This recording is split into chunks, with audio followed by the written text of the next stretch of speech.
vais aussi m'exprimer en anglais puisque je suis traduit, hein, mais pour la partie francophone, je voulais juste dire en français à quel point c'est un grand honneur de présenter Michel Wieviorka. So it's a great honor to present Michel Wieviorka, who is a very renowned sociologist in France and is particularly known to social work educators for his work in the field of urban events, violence, terrorism, racism. There's an introduction to racism, and a recent book called Jews, Muslims and the Republic. He's also done a book called The Earthquake, Le Séisme, which is on the hypothesis of Marine Le Pen arriving to power. All of these things concern us greatly as social workers, but it is also very interesting, I think, to be able to hear about sociology as a method, and there's been a great deal of work by Michel Wieviorka in the field of the social intervention method. I hope I haven't got that wrong, and I think he's going to explain to us something about the value of sociology for social work educators and for social work as such. Michel Wieviorka is president of the committee MUST at UNESCO, which is our partner here. He is professor at the École des Hautes Études en Sciences Sociales, and he is director of the La Maison de la Fondation des Sciences de l'Homme, the House of the Foundation of the Sciences of Man. And thank you again for having accepted to speak in English. I shall stay here if there should be any need for any punctual translation. So thank you so much for these nice words. I should have spoken in French, but I was said, no, you have to speak in English. So if I miss some words, if there is some hesitation, I ask you a lot of comprehension because my paper is written in French, so I will translate it directly, but my English is not perfect, so tell me if anything is wrong or not clear. I would like, first of all, to say that in history, social science on one side and social work on the other side have been frequently, the French would say, compagnons de route, road companions. When this industrial society was beginning, human destructions were huge. And you had a lot of people, you can call them thinkers, sometimes more actors than thinkers, but that were shocked and that decided to work on the conditions of existence of workers, poverty, lack of health, children being obliged to work very young, and so on. They wanted people to know what was at stake. They wanted this injustice to be fought, and they wanted law to change. They wanted to help all these victims of this new industrial era. These people, you could not call them social workers. You could not call them sociologists at that time. But all of us here, we are more or less the children or the grandchildren or the grand-grandchildren of these people that wanted to think and act in this field of social work. Some of these people were on the side of action. Some of these people were on the side of analysis, but they shared values and they shared also, more or less, tools of knowledge. And I would like to say one word about one of the members of the committee, of the scientific committee who organized this meeting. I want to thank all the committee for this invitation, but one word about Manuel Boucher, who is one of the organizers of this meeting, because when I met him, he was a social worker. He is now a professor of sociology in a great university in France. So I'm very proud to say this is, for me, exactly what we need. People able to circulate or to articulate social work and social science. So this was my introduction. Now I would like to have a small historical view so that we know exactly what we are doing now. I would like to start in the 70s, in the early 70s, at least dealing with some countries. I will take my examples in France. I know that things are very different from a country to another country, but I think that there are also many things that are common. So what happened in some countries, at least in France, after May 68, after this great movement, in a country like France, there was a strong interest for what we can call critical social thinking. And we could even say hypercritical social thinking. That is to say, lots of critics. The society is not good, the system is not good, and so on. And at that time, there was a very strong tendency among social workers and in the social science in order to promote what specialists called structuralism. That is to say, a way of thinking in which what is important is not the subjectivity of the persons, is not the individuals as such. No, what is important is the system, the structures, the more or less abstract mechanisms that organize social science, social life, and first of all, that organize domination, social forms of domination.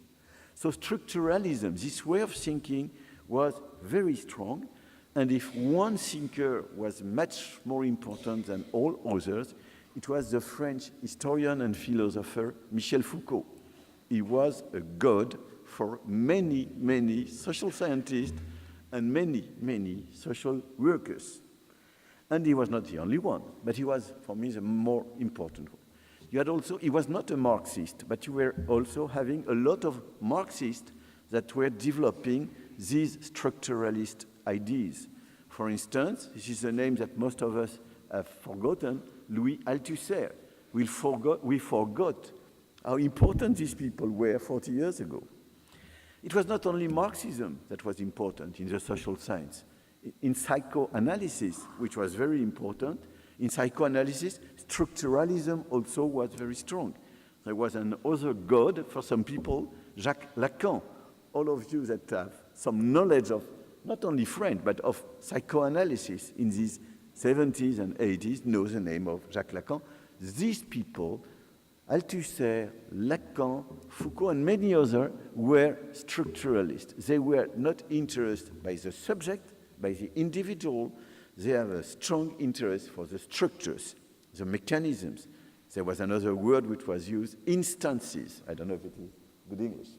So, this was, if I say Foucault, what the specialists call the first Michel Foucault, because after that it changed a lot. So we shall start with this because this was a very surprising paradox as far as action was at stake. It was not a paradox if you look at the social scientists. They just think, they don't act. But social workers think and act.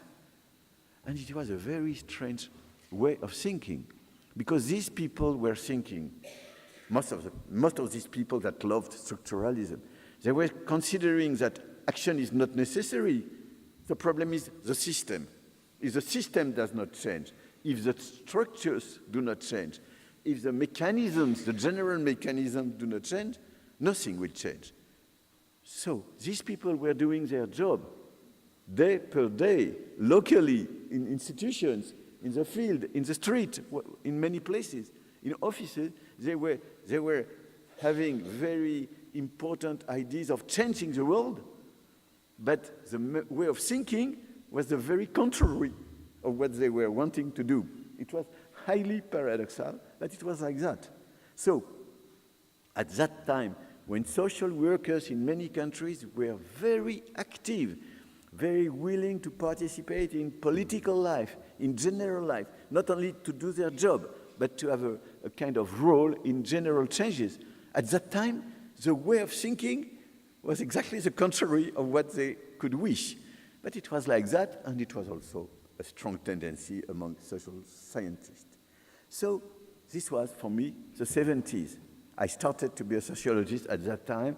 I had many friends in the field of social work, and I was always very surprised to have to discuss with them. It was almost impossible.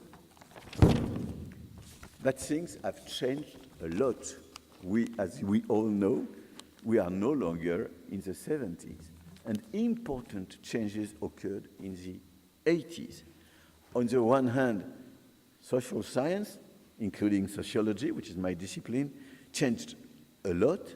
And on the other hand, social workers, and this is also highly paradoxical, could accept some new ways of thinking, but appear to be less politically active than in the 60s or in the 70s. Much less. And in my country, in France, it was absolutely obvious. So what I would like to do is to tell you what are the main intellectual changes. What are the main changes is the way we think the problems of a society like France, United Kingdom, Belgium, Germany, and so on. So I will present some main points. The first point is that we are obliged to think globally. For most of you coming from other countries than France, it's obvious. Think globally. We all think globally in England, in Germany, in many countries. In France, more difficult, I must say, to accept this idea. So what does it mean, think globally? For me, it does not mean only being able to understand economic forces, capitalism, financial capitalism, economic globalization, all these images of economy without borders, neoliberalism, and so on. Of course, it's part of this way of thinking. But for me, thinking globally is to accept to finish, at least partially, with the classical way of thinking, which is national. I will say it with a very strong formula which was proposed by a German sociologist who died 1 year and a half ago, who was a wonderful sociologist, a German sociologist, whose name was Ulrich Beck. Ulrich Beck said in some of his books, we must finish with methodological nationalism. Methodological nationalism. What does it mean? We must finish with all these approaches that analyze issues, problems, within the framework of the nation state only, which is our natural tendency. Usually, you say, I will discuss social work in France, or in Belgium, or in Germany, or in England, or whatever. No, we must finish with this way of thinking. We must end with methodological nationalism, that is to say, these methods of thinking that work only within this framework of the nation state. And this is part of the same problem. We must finish with the idea of international relations, which is a very classical way to make geopolitics and political science. No.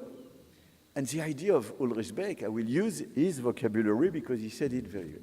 We enter in a world which is a word dominated by what he called cosmopolitization. But cosmopolitization, for Beck, does not mean that we are all cosmopolite, that when we go out of this room, we go to a McDonald's, then there is a Chinese restaurant, then we shall buy a journal in English.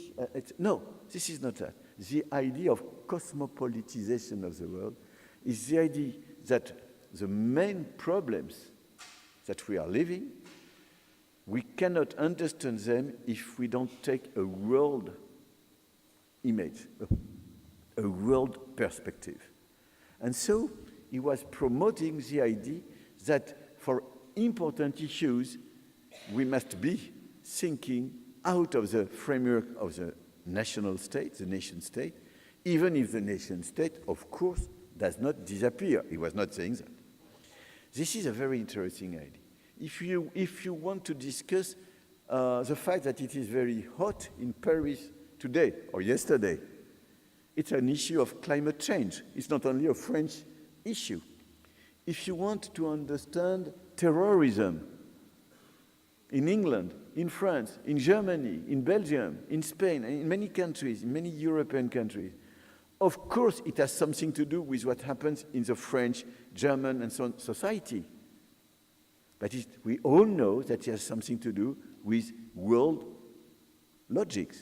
Islam, the Middle East, the Israeli and Palestinian conflict, so many other things. I don't want to discuss the issue.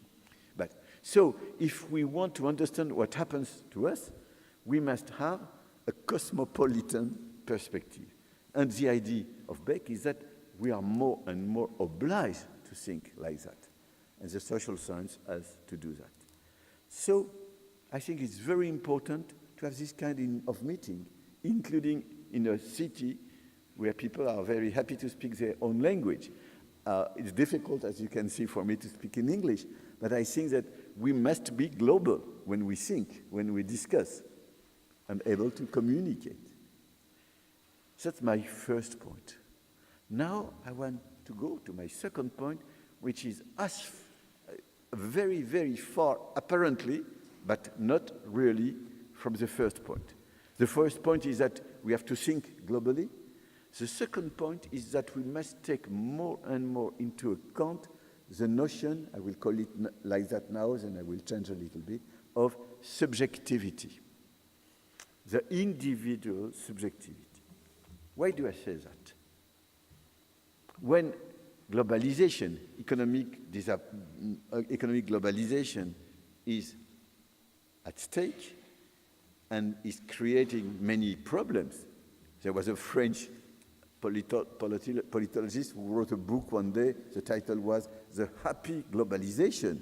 Everybody said, how can you write that globalization is happy? Maybe for some people, a limited number, but globalization cannot be happy for everybody. It's a lot of problems, a lot of precarity, a lot of destructions, a lot of exclusion, a lot of inequalities and so on. So in this world that we have to think in global terms, how can we as individuals resist to these huge changes and exist and do something with our personal life?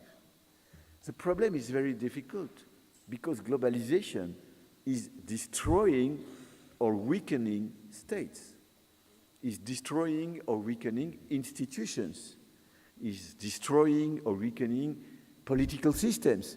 We all come from countries where we are looking at the political systems and where we think that Zygmunt Bauman, a sociologist who died recently, used to call liquid modernity. Everything is changing so quickly.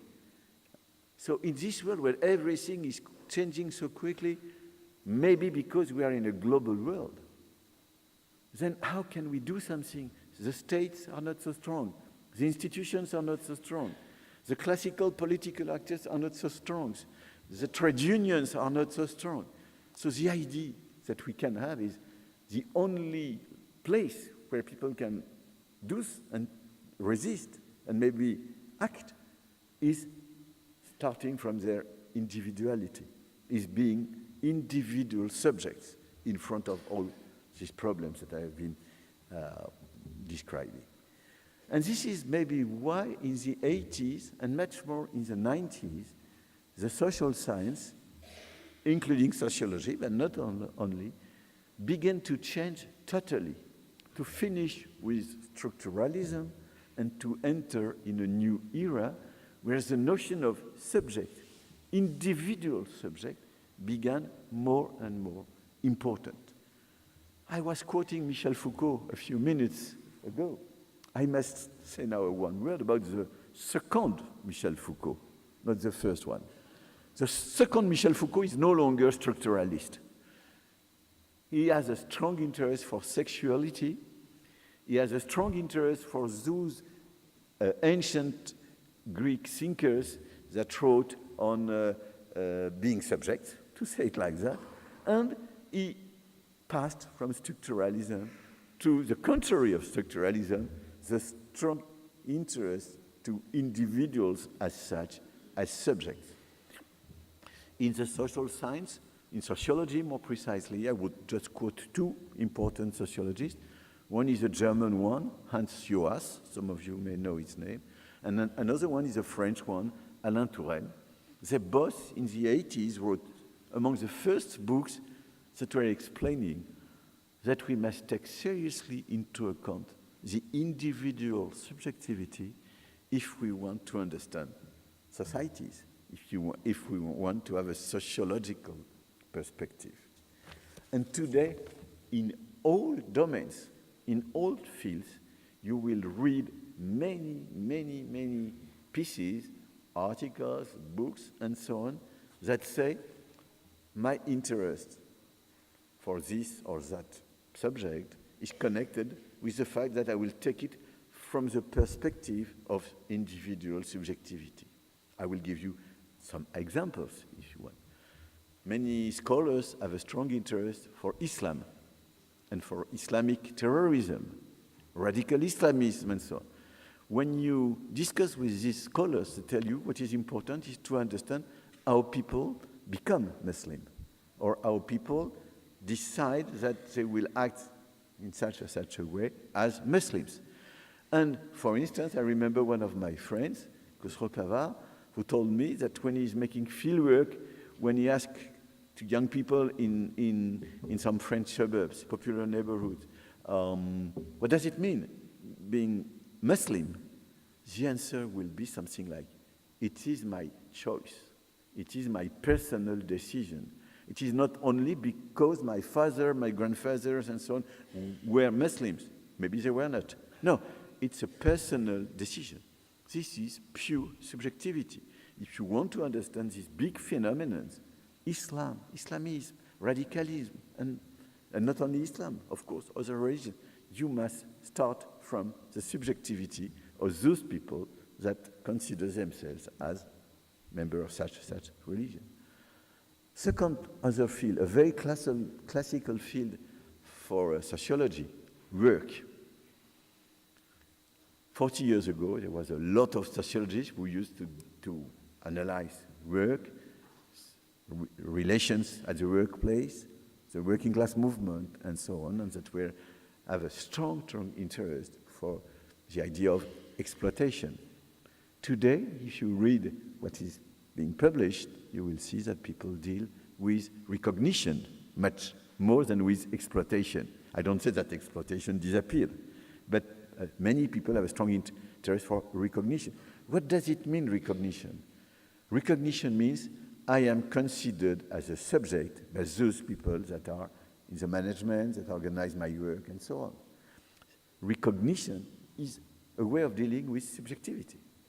Now look at all these people that publish books, articles, and so on sport, on dance, on music, on the family, all the classical fields, and including new fields in the social science. I will give you some examples later. They start from the individual subject. But now we have to be a little bit more precise. What does it mean, being a subject? In the first books that began to develop this idea of subject, the idea was a little bit too romantic from my point of view. The subject was the capacity to act, to be an actor. Be a subject is to be able to become an actor. And this is a strange definition, because where does this capacity come from? Maybe it's an anthropological definition, and it's a little bit difficult to follow it fully. And two new ideas appeared a little bit later. The first new idea that appeared is that when the first thinkers developed the idea of subject and subjectivity, their interest was for what I would call good actors. Actors that want to transform the society, that want to bring, to put an end to inequalities, more social justice, and so on, and that they want and that consider, and this is the key point, that if I am an actor, if I can be an actor, if I am a subject, everybody should be able also to be a subject. It's a very Kantian philosophically definition of subjectivity.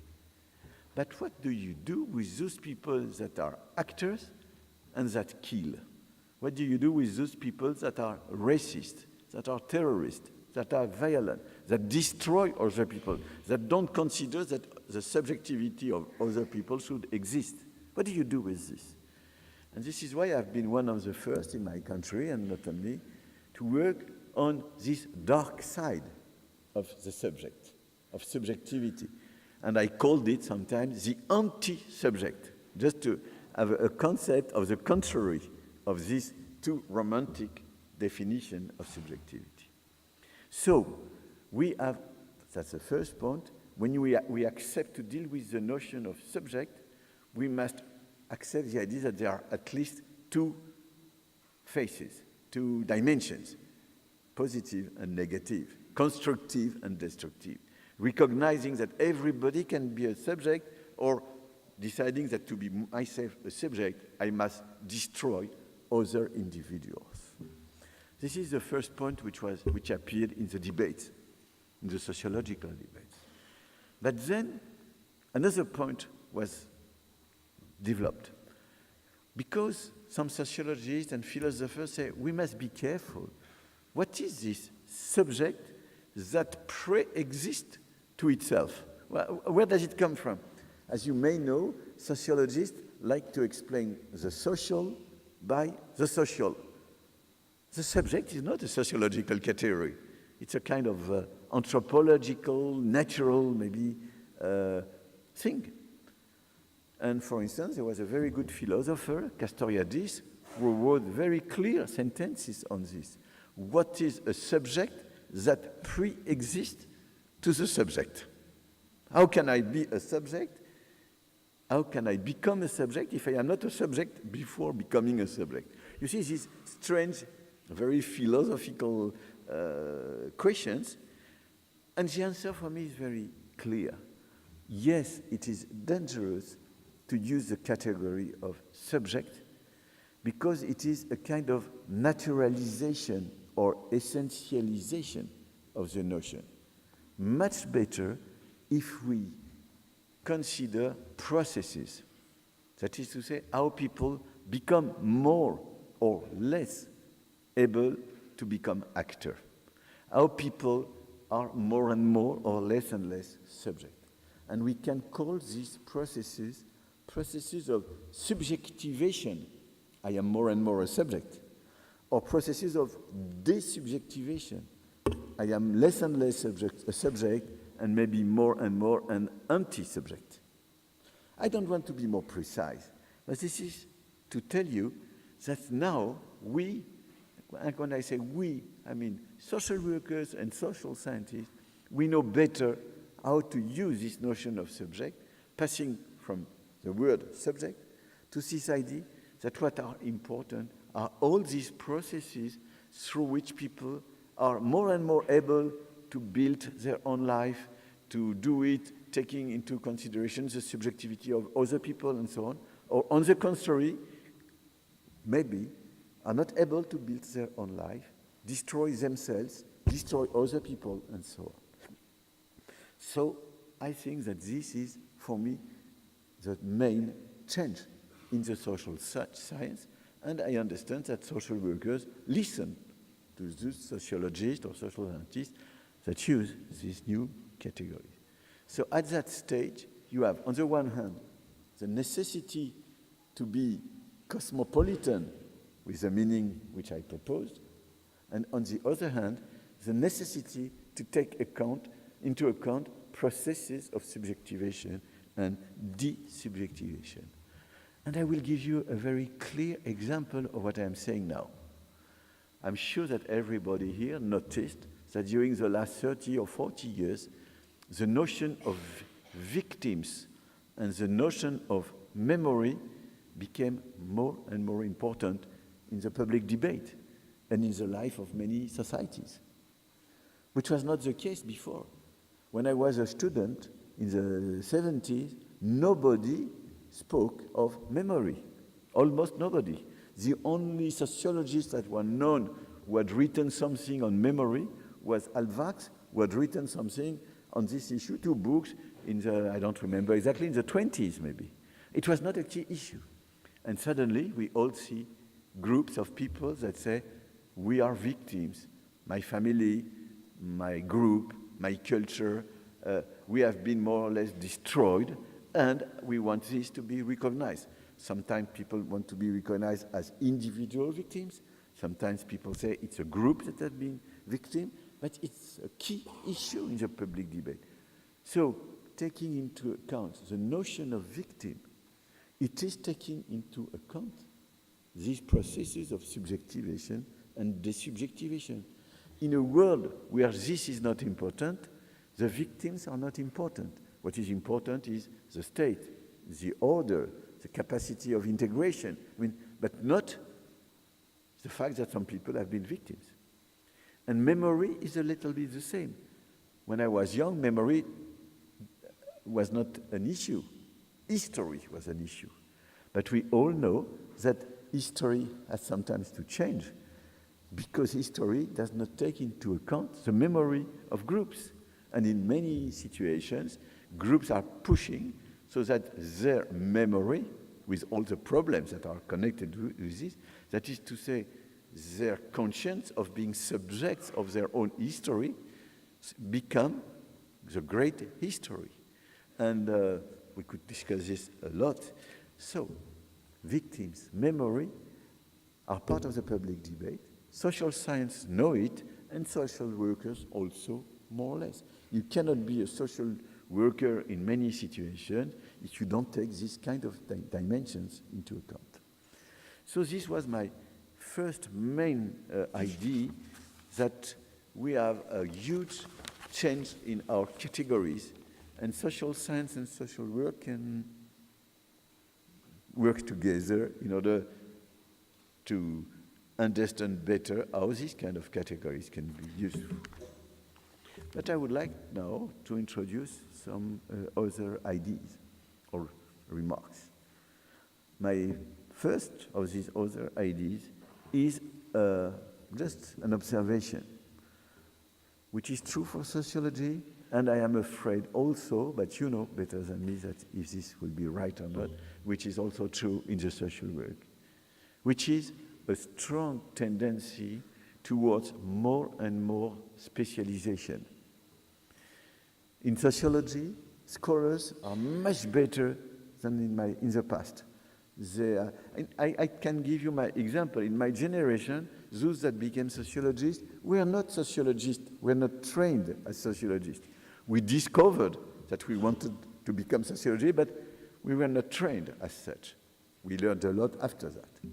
The new generations are trained as sociologists. They know a lot. They have read everything, much more than what I have read, I'm sure. But there is something which is very important. Today, the new generations of researchers are more and more specialized in a very, very precise area. Why? Because of globalization, the market, the competition, and the way careers are organized all over the world. That is to say, if you want to have a tenure, to have a job, you have to publish in the social science. And if you want to publish, what is more easy? To publish in very general journals on politics, on big, great history, and so on, to publish in very, very specialized journals. In fact, it's much more easy to publish in very specialized journals. This is just an example. That everything is made in the academic life to push the new generations of researchers in very narrow paths, very narrow. This is the first explanation. The second explanation is that if you want to have people very open to the world, you must be in pluridisciplinarity. You must accept pluridisciplinarity. But we all know that the academic system does not like pluridisciplinarity. They prefer everywhere very strong disciplinary limits. If you are a brilliant scholar which has been working on terrorism, for instance, you will say, I would like to have a tenure, to have a job somewhere. I am a specialist of terrorism. But in the university, people will tell you, what we need is not a specialist of terrorism. We need a good sociologist, or a good historian, or a good political scientist, and so on. And so, as you are a mixture, maybe, of political science, history, sociology, philosophy, every discipline will say, you are not exactly good for us. Visit another discipline, and you will not be given a job. So, pluridisciplinarity is difficult. Publish is difficult in general journals. So people are more and more specialized.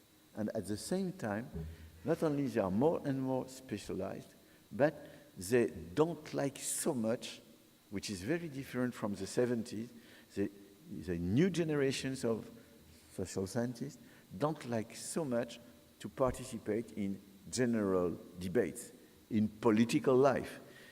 Of course, some of them will write in newspapers or appear on TV, and so, but generally speaking, there is a strong tendency to be far from this because we want to be professionals. We want to be scientists. We want to be far from this real life, which is not so solid scientifically. So I don't have time to be very much more precise, but for different reasons, we could also introduce other elements of explanation. More and more scholars are specialized. But if you are specialized, maybe you will not participate in general debates. You will not think globally. And this is a real problem. And maybe it is the same for social work. If you are very specialized in what you do, maybe you don't participate in more general debates. Now, I want to be clear. I don't say that the 70s were a golden age. There was a lot of ideology, a lot of rhetoric, a lot of verbal violence in the debate. I mean, it was not a wonderful moment necessarily. But what was different was that scholars and social workers could have a very limited work or field of analysis or field of action, but they wanted to change the world, to change their society. They were part of general issues, which is not so much the case today. And to say it now differently, between the global and the subjectivity, the processes of subjectivation and desubjectivation, I think that we are entering in a world where we, social workers and social scientists, should work together to build again the mediation that would make possible to articulate what we do and what we think and general debates. We need these mediations, they are not so strong.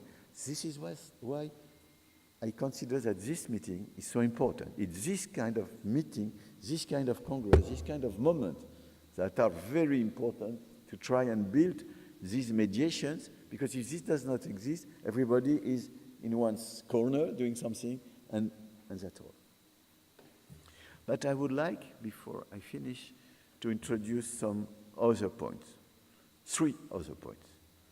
The first one is that things change and ideas change, and this is very true in the social science.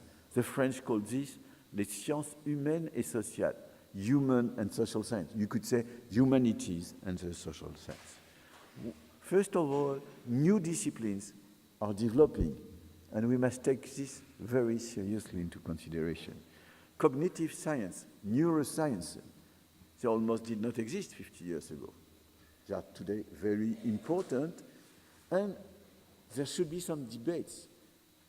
In some countries, there is no problem. So cognitive science, neuroscience are part of the social science you can discuss. It's not a problem. In other countries, there is a lot of anxiety as far as social scientists have to deal with the cognitive or neuroscience. And there are sometimes good reasons to have some anxiety.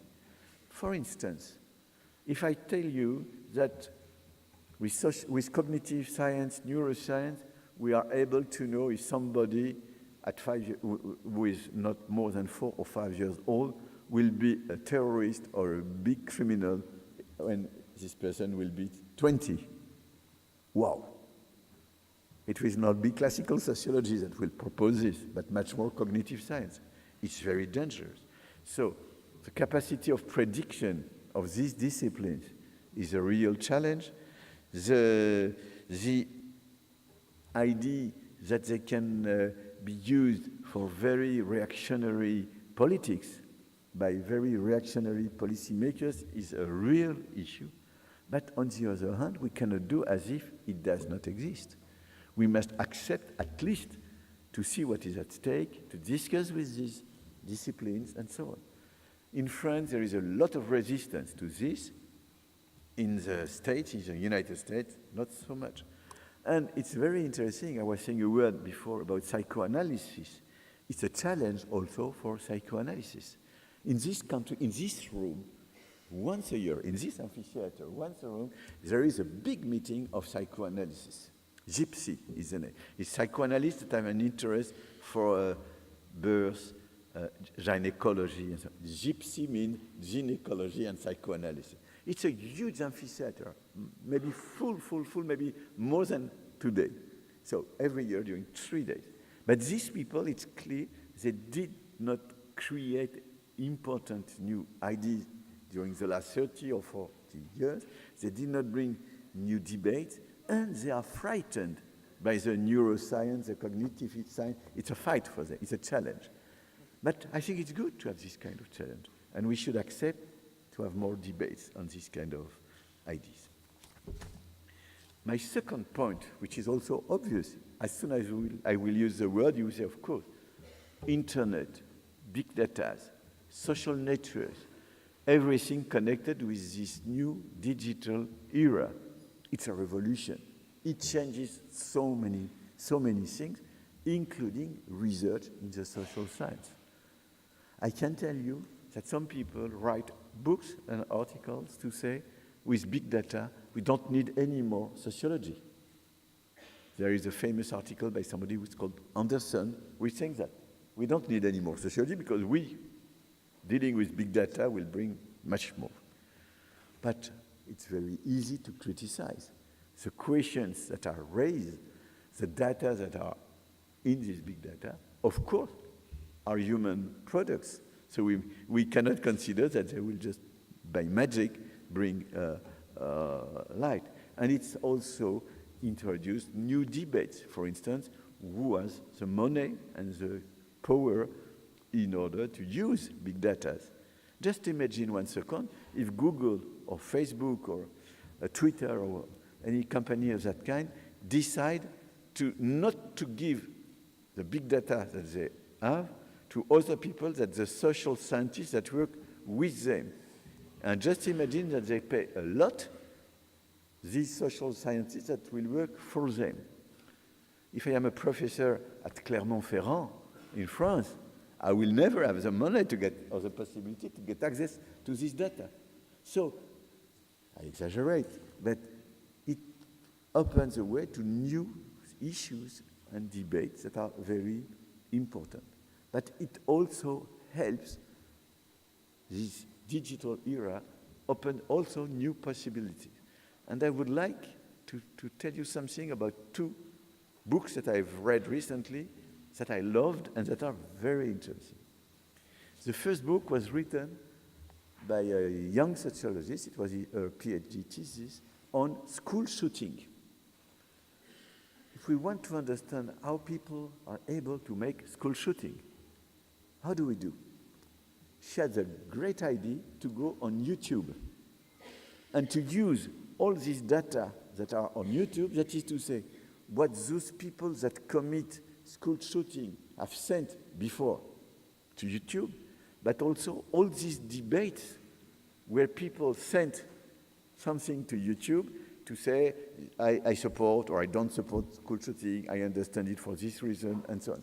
So if you work on all this data that the digital era makes possible on YouTube, then you understand something very important.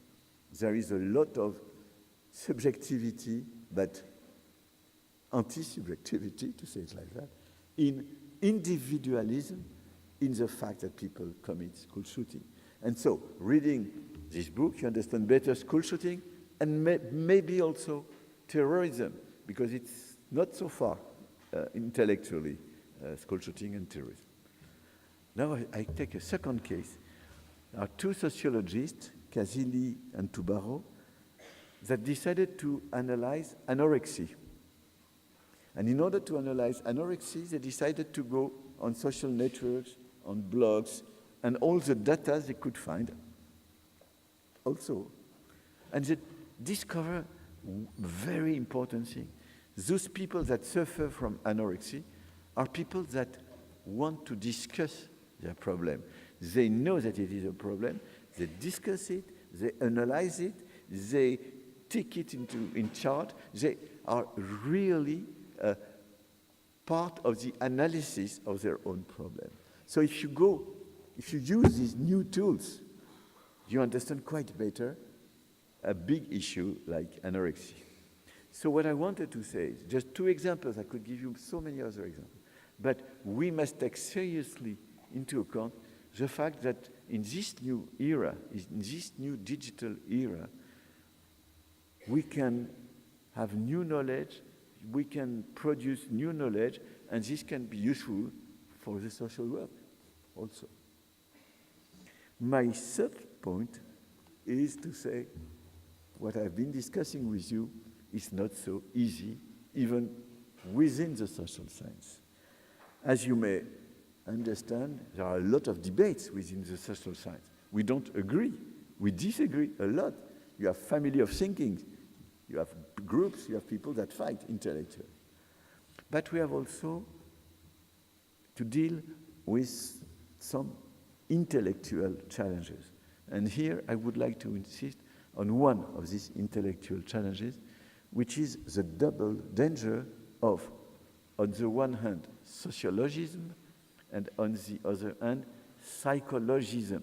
That is to say, two perversions of what we do as social scientists.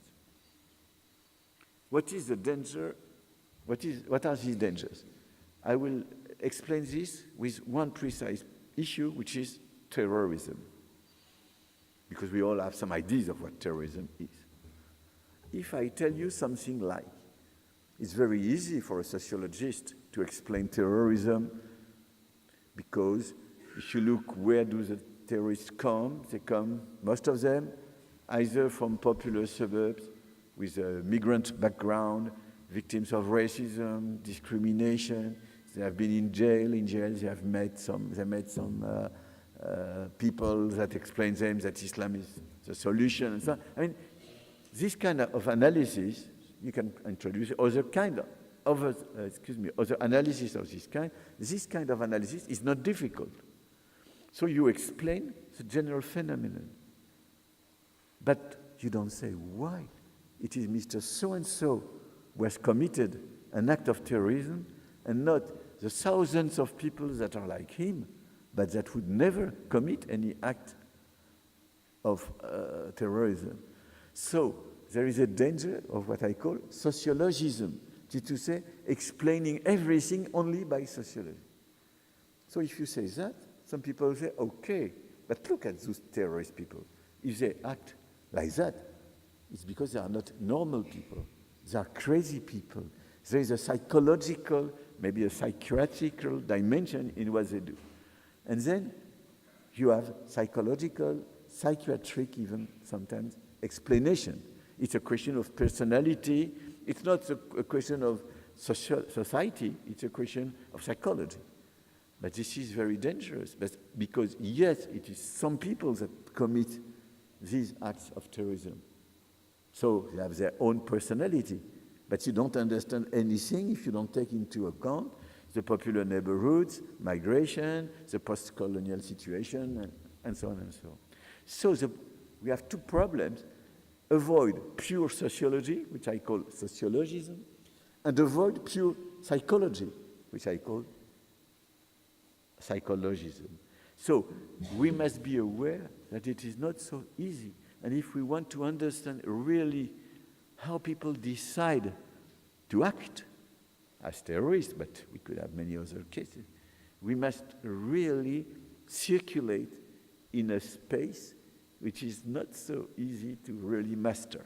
So I am not sure that sociology or psychology would bring all the expressions that we need. So I am now close to my conclusion. We are no longer in the industrial era when the social work could have been really a central force in order to do the good when we were confronted with so terrible situations and difficulties. We are, from my point of view, in a moment where we are passing from industrial era to something that we are not always very able to name, but something new. And in this situation, we have on the one hand to deal with the problems of this old world finishing with all these issues of people having no job, people living in precarity, excluded, and so on. And also, we must know that we are entering in a new world where there will be new issues and in which not only the social science, but maybe the social work we have to transform. But this is not my conclusion. This could have been my conclusion, and I was considering that my talk was finished when I realized that I have always been speaking today from the perspective of the social science, bringing some ideas and some knowledge to social work. But this is not the truth. The truth is that there should be more, but there are relations between social work and social science. And I would like to finish with this. I see at least three possibilities of relationship between the social science and the social work. The first possibility is very classical. Social workers using analytical tools coming from the social science in order to act better. It's very simple as an idea. The second possibility could be that social workers produce sociological analysis, produce knowledge directly. I have some very good friends that try to implement this in different places. But here, there are huge difficulties because these people that are social workers transforming themselves into researchers, first of all, they live in a milieu which is not so helpful because this milieu, from an institutional point of view, does not like so much research to be developed in the institution, and this milieu is not made of sociologists or social thinkers. And so it's difficult to produce at the best level, I don't say impossible, but to produce at the best level sociological knowledge directly as social workers participating in research within institutions devoted to social work. So I think the first 2 points are important. I don't say it is, I don't have a negative image of the first 2 points. But I think that in the first case, when social workers use analytical tools, they don't produce knowledge. They are just consumers. It's a danger. When social workers produce directly sociological knowledge, usually they don't have the best condition to produce the best knowledge, usually. It's not perfect. So this is why I consider that a third way, excuse me to use this expression, which is not always very well considered, but a third way should really be taken into consideration, which is the idea of co-production of knowledge. That is to say, social workers and sociologists working together. The sociologist is not a social worker. The social worker is not a sociologist, but they are able to produce together knowledge that will be useful on both sides and that will be really trans or pluridisciplinary. So this is my, not a dream, because I know some people, including in this room, that are part of this, but this is for me the best. It's not the third way, but it's the best way to follow if we want to articulate social science and social work. So thank you for your patience.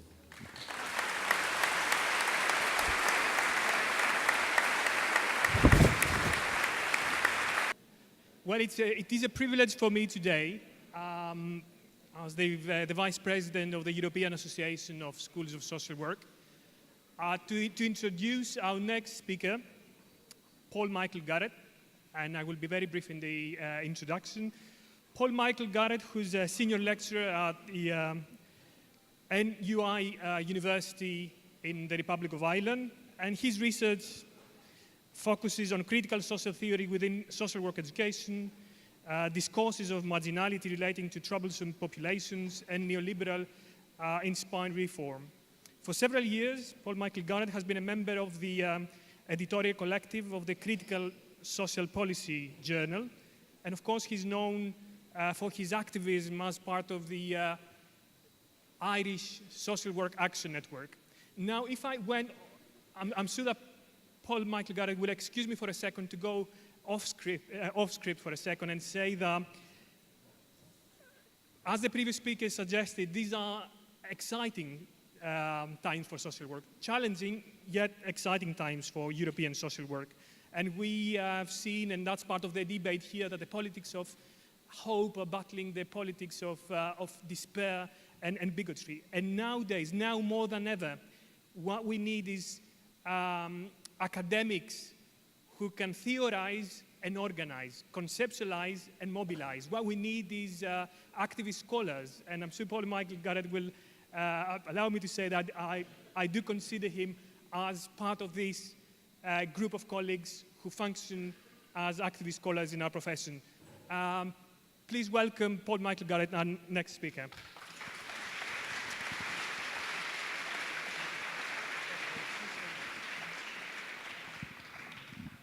Okay, thank you, Basilius, and thank you to the Scientific Committee for inviting me.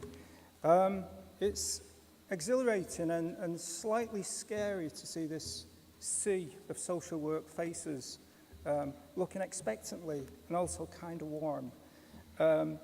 So I'd also like to thank Margot and her colleagues for the technical assistance, and to the two translators at the back who are working in a small cubicle, which I put my head in earlier, and it seems like a sauna in there. So they're doing extraordinary work. So very, very, very grateful.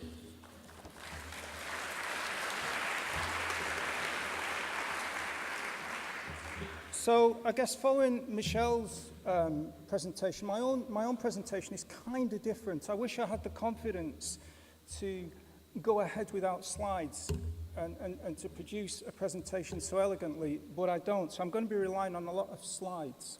And the slides I'm viewing as like triggers for thought. They may seem somewhat fragmentary. I hope they don't.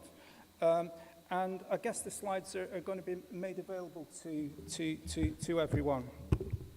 Thank you. Thank you.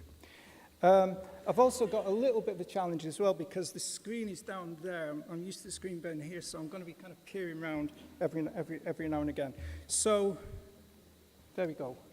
I suppose myself, I'm at the point where I was a social worker working in the area of welfare rights, homelessness and so on for about 17 years in places like Liverpool.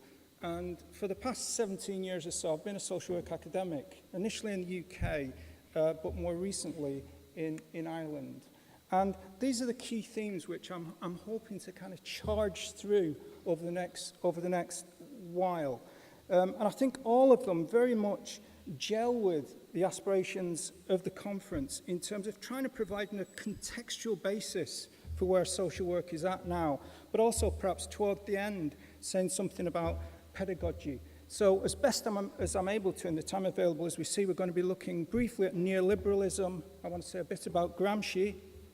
Gramsci dead 80 years ago this year. The Welsh cultural theorist Raymond Williams, and then I want to say a little bit about what I'm calling welfare words. So we have this extraordinary, I guess, statistic. I mean, we're perhaps somewhat inured to this now, but it does provide for me the big picture for social work activity.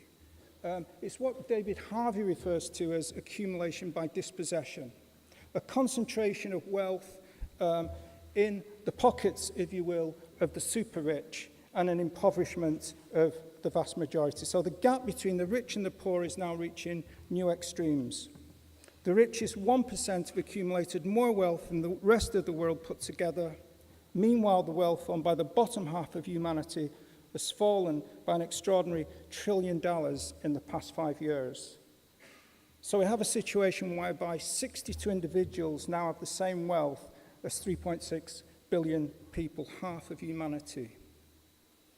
And along with this process, again using the words of David Harvey from his brief history of neoliberalism, we're seeing the stripping away of the protective coverings that embedded liberalism, which began to fragment in the 70s, allowed and occasionally nurtured.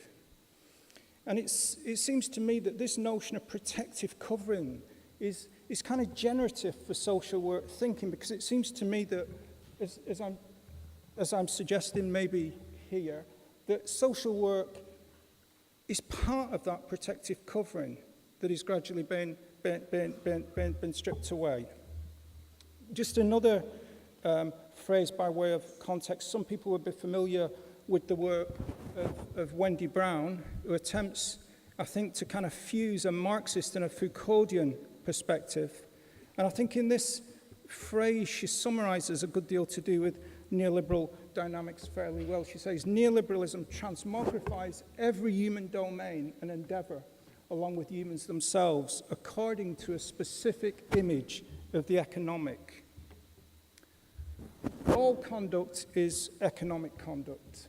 All spheres of existence are framed and measured in economic terms and metrics, even those spheres which are not directly monetized. And I think that illustrates in many ways what's taken place in terms of social work in the past number of years, with the introduction of performance metrics and so on, in the introduction of a language, the language of the market, the language of commodification, which one might argue is partly entirely alien to the best of social work. And an awful lot crammed into this slide, but what I'm suggesting, we can see complex responses to the crisis generated by neoliberalism. So we have the populist and far-right responses, the social toxicity of Trump and Le Pen. We have the centre-right, which again arguably is about business as usual, but with new narratives, embodied, for example, by Theresa May in the UK, with the one nation Tory rhetoric. And perhaps I'm not competent to make a judgment on this, but it seems to me that the Macron project in France is very redolent of Blairism in the UK. And then from the left, we have the challenge of Corbyn, Sanders. I'll stay with the two of them. For me, I guess it would be useful if social work was imbued with the energy, the vitality, and the social reformist vision, particularly of the Corbyn and Sanders movements. If social work could be perceived as a social movement in this way. Conceptually, I'm drawing on the work of Gramsci. And I think Gramsci conceptualizes this notion, which again is potentially generative for social work, of the interregnum. That's to say, a period of uncertain duration in which an old order is dying, but a new one cannot be born. It's a period when we witness a great variety of morbid symptoms. And here, for example, we can include maybe acts of terrorism, tremendous human displacements across the globe, tremendously unexpected outcomes in electoral processes, and so on. And the German Wolfgang Streeck says, it's a period of tremendous insecurity, unstable configurations of many kinds, a chain of surprising events take the place of predictable structures. And in some ways, again, this may say something about the times that we live in, both professionally and globally. I debated with myself whether to include this image, because I think it is distressing. But I think it does lend itself to some of the themes of the conference, and certainly some of the themes that I'm trying to touch on, albeit briefly, as I rattle through my paper. The Grenfell Tower fire in London approximately 2 weeks ago. I mean, clearly there hasn't been a public inquiry yet.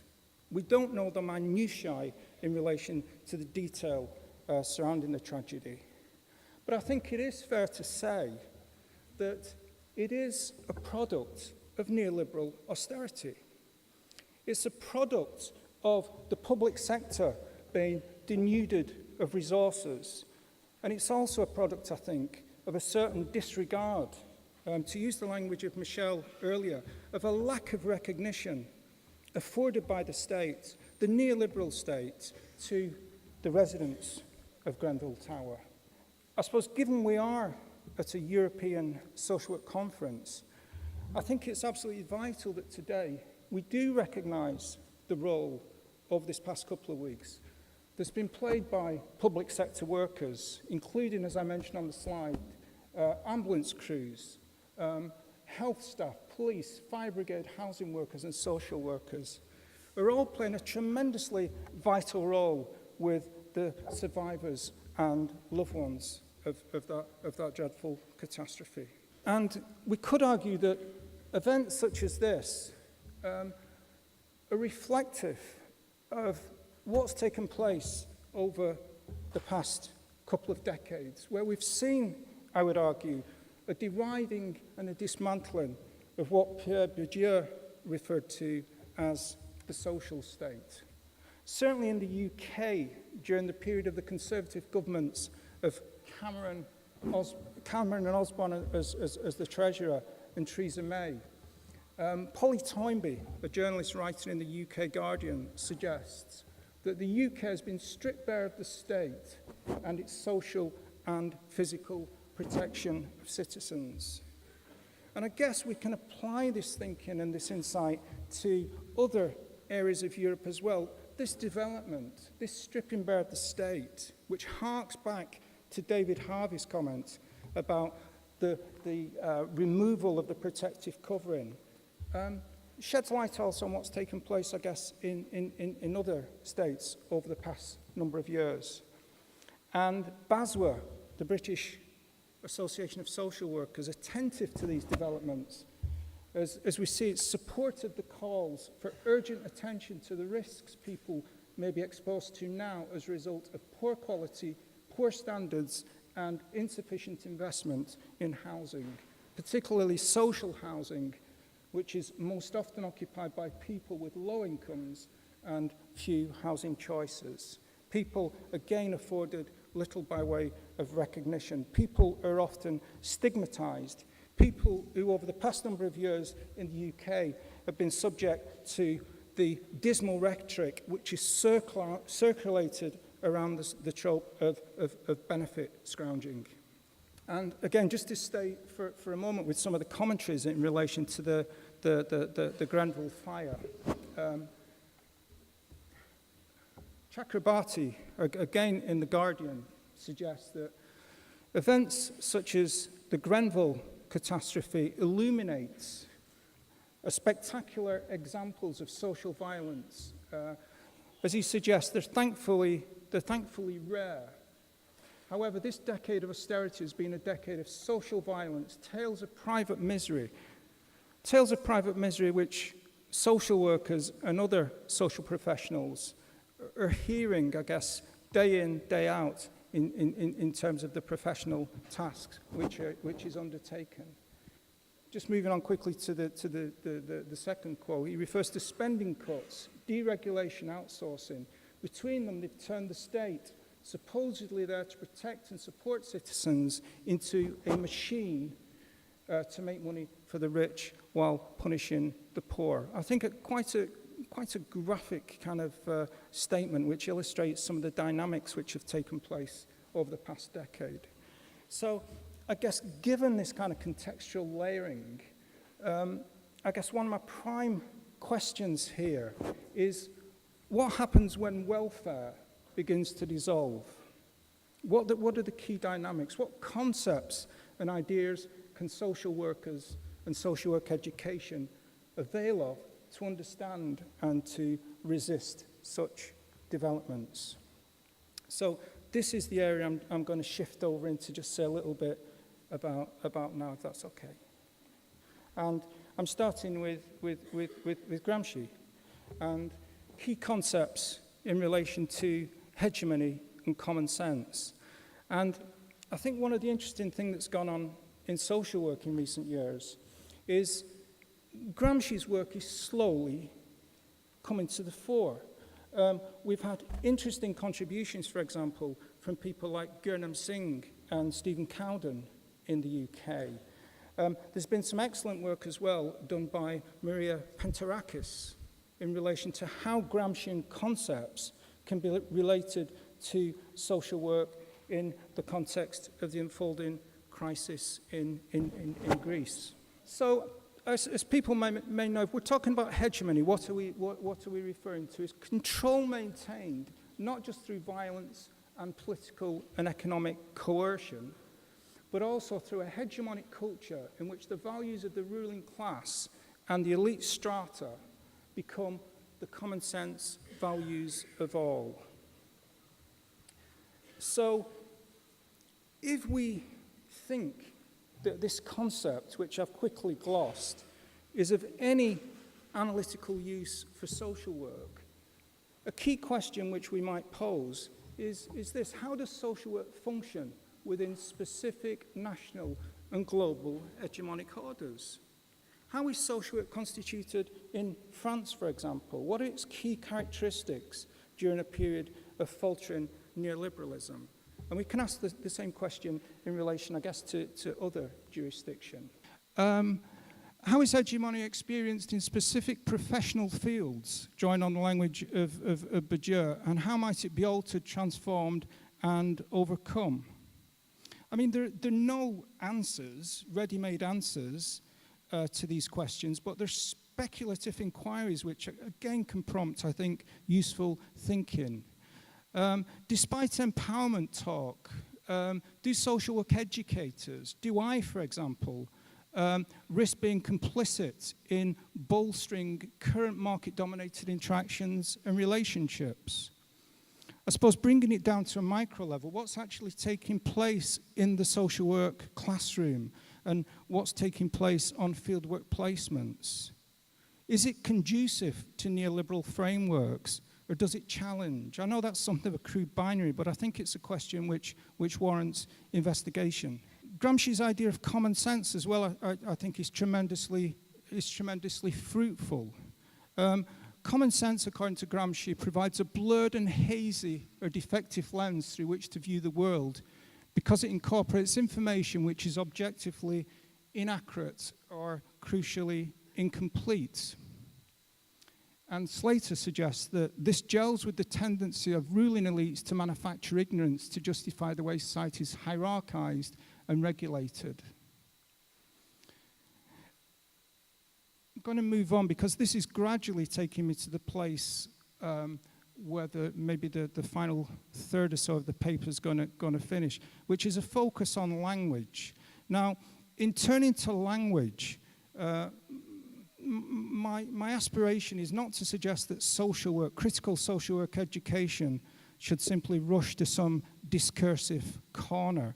But I think language, the language we use, is tremendously important, and I suppose that's one of the key thoughts in this presentation.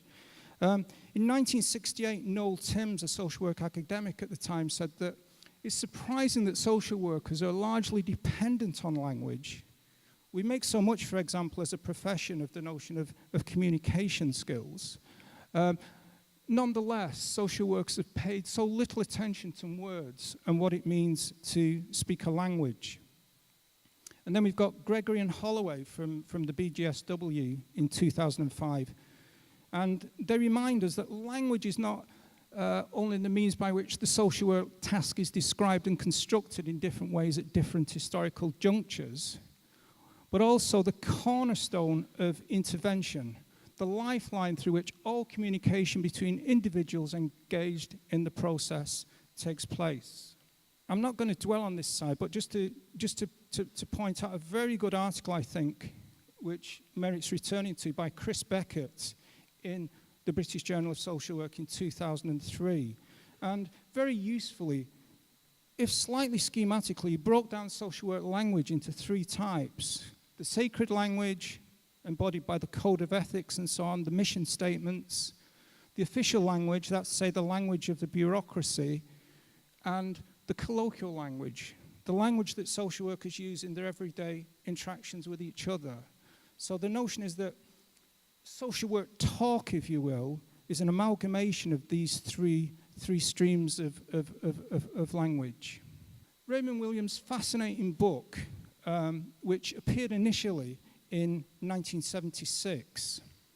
And Williams's argument was that there's a need to focus on what he called keywords because an intense focus on particular words helps, as we see on the slide there, to punctuate, to interrupt and disrupt dominant narratives within, typo there I'm afraid, but within and beyond social work. And keywords featured 110 micro-essays, brief essays, on what Williams viewed as significant words in the 1970s and into the 1980s. And as we see, these words included bureaucracy, communication, creative, expert, family, modern, reform, and so on. And he was looking at words through a Gramscian lens, so he was interested in how particular words and phrases at particular moments and particular historical junctures became inculcated, sedimented, and reinforced within the everydayness of cultural and institutional logics. He was interested in those words that within the social work office, within the social work interaction, are kind of used unthinkingly because they're so kind of normalized. So the focus was on analyzing keywords and the social conditions they arise and are apt to shift in meaning. And this led me to try then to develop this notion of welfare words. So in doing this, I hope you don't perceive this as kind of a really crass advert. So I used Williams' idea of keywords as a building block to think about welfare words during a period of faltering neoliberalization. So this is me trying to stumbleize towards a definition of welfare words to try and articulate what I'm meaning. And I guess every time one does that, you kind of fail. So this is an attempt. But for me, welfare words are words or phrases used by primary definers, join on the work of Stuart Hall and his colleagues in Policing the Crisis in the late 1970s, to steer debates and enhance a neoliberal political, economic, and cultural agenda. Such words join on the French Weberians, Boltanski and Cipello. Such words help to create and sustain the social logic or spirit of capitalism. even if these words are not neoliberal in origin, and here we can think of words like child adoption, for example, such words and phrases are pivotal in discourses and narratives related to social marginality and are targeted at particular groups lacking in economic capital and holding significant stocks, after Bourdieu, again, of negative symbolic capital. That may seem a little bit clunky in terms of how I'm trying to articulate it, but that's what I'm seeking to do in the book. So what are the words that I'm looking at? Well, I first tried to do this, an article in the BGSW some while ago, analysing New Labour's construct of antisocial behaviour. And then in the book itself, I just look at a handful of words. So it's a very different approach to Williams. There's not 110 words, there's about 8. So I look at welfare dependency, underclass, social exclusion, early intervention, resilience, care, adoption. Now, of course, these are not exhaustive. We can put in other words. You know, we can put in words like entrepreneurship, social enterprise, well-being, social cohesion. And I guess the words that are meaningful will shift according to the national setting in which one is located. Just to flag this up without getting into it now, I realize that in selecting particular words, there are methodological questions going on. How does one choose and compile a corpus? How does one analyze? These are just my subjective choices because I perceive these words as being tremendously relevant to social work and related fields at the current conjuncture. And as I mentioned earlier, the national context is tremendously influential because the keywords or the welfare words will be very different in France or in Portugal or in Greece to the Anglo-Irish world. And I say this especially having been earlier in the month, I was in Shanghai for 2 weeks where the social work profession, of course, is flourishing. It's extraordinary. And there's lots of keywords circulating around the notion of the harmonious society, which one can analyze in again, very much a Gramscian way. These words are also gendered and racialized. These words contain specific connotations about gender roles, what is normative and so on. They're promoted by figures located within the state or particular fields of expertise. The media fulfills a tremendously significant role in appealing to wider common sense understandings. And again, referring to the work of Bourdieu and Wakwan, I think welfare words can be seen as like a constellation which form a larger screen discourse which obfuscate massive inequalities. And I think in the opening session this morning, Anna Lima made the point about social work needs to engage with issues of social inequalities. She mentioned those promoted by capitalism and patriarchy, but I think we can also add to that as well. The inequalities promoted by neocolonialism and institutional racism. So why are welfare words potentially useful in the classroom and in social work education? I'm suggesting they're useful for a number of reasons because they help us to dismantle and to unpack how social problems are constructed and arrived at during a period of faltering, unstable, volatile neoliberalism. So how is a social problem constituted? Why is something to the fore now rather than then, in the past? What is it about a particular moment that brings, say, a word like underclass in the UK to the fore and not other times? Who are the determining forces? What type of solution is likely to be mooted by experts? Are the voices of the targets heard or silenced and muted? How does the social problem relate to a wider constellation of social problems which form part of a national hegemony? And I suppose, again, just glossing this because it is tremendously detailed, but there are a range of conceptual resources which I suggest can be drawn on to help an investigation of welfare words. So one can go back to Marx and the work around the relative surplus population, the work of the Italian autonomists around the notion of a social factory and the work society, the fact that work is increasingly central in all areas of life, that is spilling over into other domains, partly aided by e-technologies, but driven in part by neoliberal capitalism. Boltanski and Cippello as well, who I mentioned earlier. And then just very quickly, Bourdieu, ideas around symbolic violence, Waquan, all of these, of course, French. I think critical French theory is tremendously useful within social work, but it's often not put to work. The theorization is not used as tools within particularly an Anglo-American setting. And this is where I'm going to finish. I'm just going to say a little bit about welfare dependency, just by way of maybe a case study that maybe illustrates some of the other points I've made. And I think one of the speakers made this opening point earlier today, that even though it perhaps wasn't phrased this way, that an implicit tenet of social work is that human beings are social, relational, and interdependent.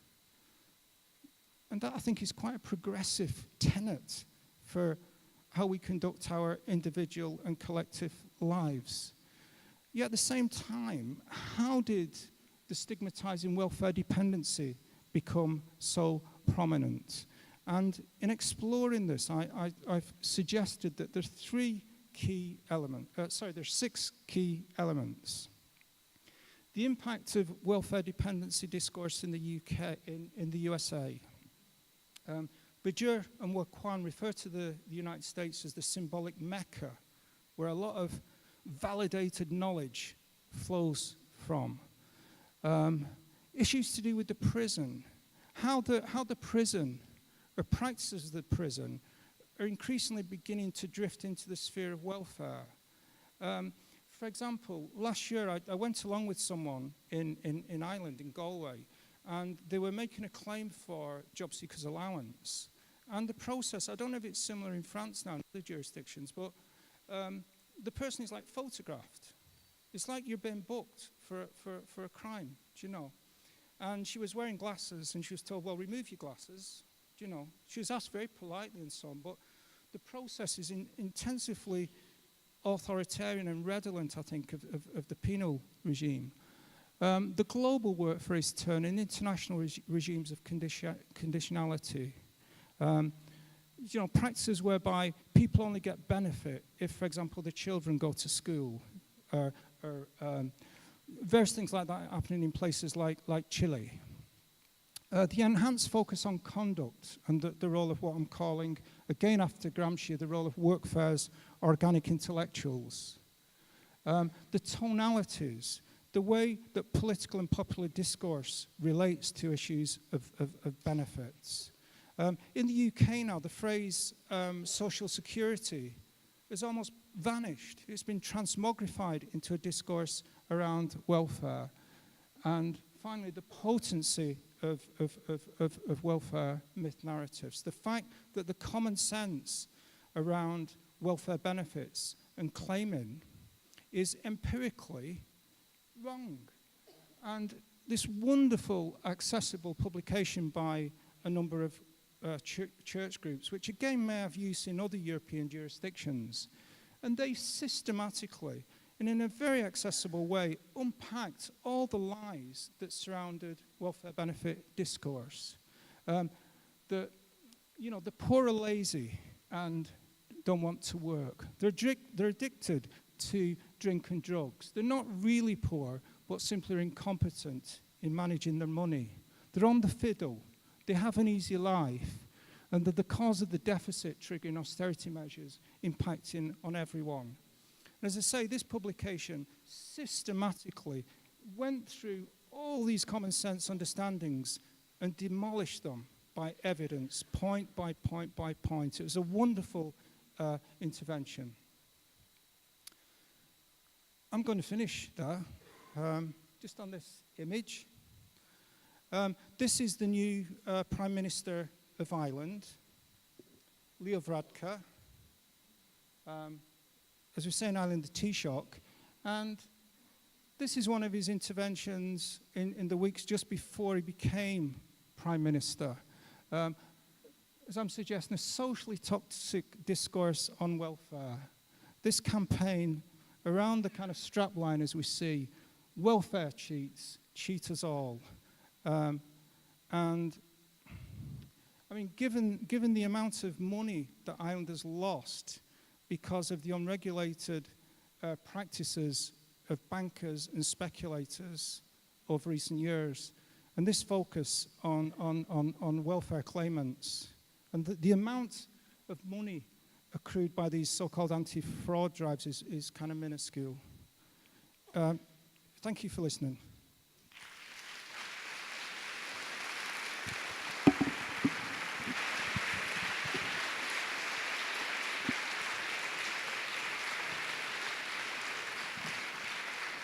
So I would like to thank Paul Michael Garrett, and in fact, I'd like to thank both speakers for what has been a very intellectually stimulating first plenary sessions.